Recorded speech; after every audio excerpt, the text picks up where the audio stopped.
سے آپ کو کیا تکلیف تھی؟ مجھے ان جوڑوں کی تکلیف تھی دونوں. جوائنٹ پرابلم تھی؟ میم کلوا کی. جی ہاں. تو کیا ڈاکٹروں نے کہا تھا یہ جوڑ آپ کے چینج ہوں گے, آپ چل سکتے ہو ورنہ کبھی نہیں چل سکتے. جوڑ یہ والے چینج ہوں گے, جوائنٹ دونوں چینج ہوں گے, آپ چلو گے ورنہ نہیں چل سکتے. اچھا تو پھر میں نے ڈاکٹر کے پاس گیا ہوں. یہ آپ کی رپورٹیں بھی موجود ہیں؟ جی میرے پاس کراچی کی رپورٹیں ہیں, اسلام آباد کی ہیں, ملتان کی ہیں, اور اسلام آباد کی, اور دوسرا ہو گیا لاہور کی. اور سب یہ کہہ چکے ہیں کہ آپ کے جوڑ چینج ہوں گے, آپ ٹھیک ہوں گے ورنہ نہیں ہو سکتے, نہیں چل سکتے. تو آپ نے کتنے دم کرائے؟ سر میں ایک دم کرا کے گیا ہوں, صرف ایک دم کرا کے؟ ایک دم صرف. تو آپ چلنا شروع ہو گئے؟ الحمدللہ میں اب 50-60 قدم چلنا شروع ہو گیا. آپ کتنے عرصے سے بیڈ پہ تھے؟ میں 1.5 سال سے بیڈ کے اوپر بالکل ایسے لیٹا ہوا تھا. بالکل. تو آپ نے کوئی ڈاکٹروں سے کس طرح, آپ کے حالات بھی ٹھیک نہیں, کس طرح آپ نے یہ سروائز کیا, لوگوں سے کوئی مدد بھی مانگی تھی؟ نا جی ہاں, میں نے نیوز میں بھی, چینل میں بھی چلی تھی, 4 چینل پہ چلی تھی, حکومت کو بھی اپیل کی تھی, کوئی بندہ مجھ تک نہیں آیا تھا. یعنی کیا کہاں سے چینل پہ چلائی تھی اپنی خبر؟ سر جی ایک تو رائل نیوز ہے, دوسرا KNT, اور دوسرا ہے 4 چینل تھے سر. 4 چینل تھے اور 1.5 سال سے بالکل معذور تھے؟ جی سر. صرف ایک ہی دم کرایا؟ ایک ہی دم کرایا صرف. جی ہاں صرف اللہ کا شکر ہے, اب میں بالکل چل سکتا ہوں. آپ بالکل چل سکتے ہیں؟ جی ہاں. آپ ذرا چلیں. جی ہاں الحمدللہ, شکر ہے اللہ کا. سبحان اللہ, جی ہاں سبحان اللہ. آپ میری طرف آ جائیں. جی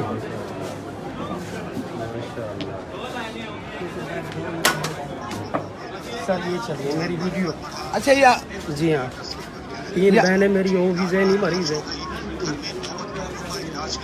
15 سے 20 لاکھ کا خرچہ حکومت سرکاری سطح پر علاج کرتی ہے. مزید جانتے ہیں کوٹادو سے اپنے رپورٹر فاروق خان کی یہ رپورٹ. بالکل یہ کوٹادو کا نوائی علاقہ بستی پریار ہے. یہ آپ کی تصویر ہے؟ یہ لوگوں سے مدد مانگی تھی؟ بیماری کی وجہ سے دونوں ٹانگوں سے معذور ہو گیا ہے.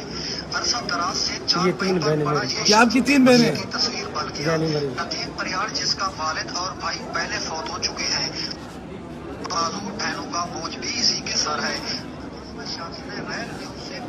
آپ کو دربار علی اب لاڑا شریف کا پتہ کس نے بتایا تھا, آستانے کا؟ مجھے سر نوید بھائی, میاں نوید صاحب نے بتایا تھا. آپ کیا کرتے ہیں بیٹا؟ آپ تو خادم ہیں, آپ کیا کام کرتے ہیں؟ سپریم کورٹ میں کیا ہے؟ کلرک ہے. اچھا ماشاءاللہ. تو آپ خوش ہیں؟ جی ہاں دیکھیں نا, بہت خوش. در یار سے مانگنے سے در خدا سے مانگا جائے. اور میں ہر صبح رب سے یہی دعا فرماتا ہوں, اللہ میرے پاس اسی کو بھیج جس کے مقدر میں اب تو نے شفا اور کرم لکھ دیا. آپ دیکھیں نا, اللہ نے اس دروازے پہ آپ کے مقدر میں شفا اور کرم لکھ دیا تھا نا, تو در یار پہ نہیں گئے, در یار پہ گئے. بس اس لیے آپ خوش ہیں.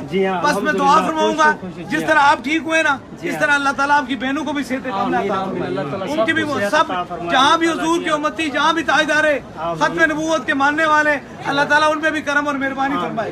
وہ کہتے ہیں دعا کرے میری ہمت سلامت رہے, یہ چراغ کے آندھیوں پہ باری ہے. بس میری زندگی کا مشن یہی دکھی انسانیت ہے. جی ہاں دعا کر. آپ خوش ہیں؟ جی ہاں اللہ آپ کو سلامت رکھے, اللہ سے صحت کاملہ عطا فرمائے. اور دیکھیں بس محتاجی صرف رب جی چاہیے, بندوں کی محتاجی نہیں. اللہ تعالیٰ آپ پہ بھی کرم اور مہربانی فرمائے. آمین آمین آمین آمین آمین.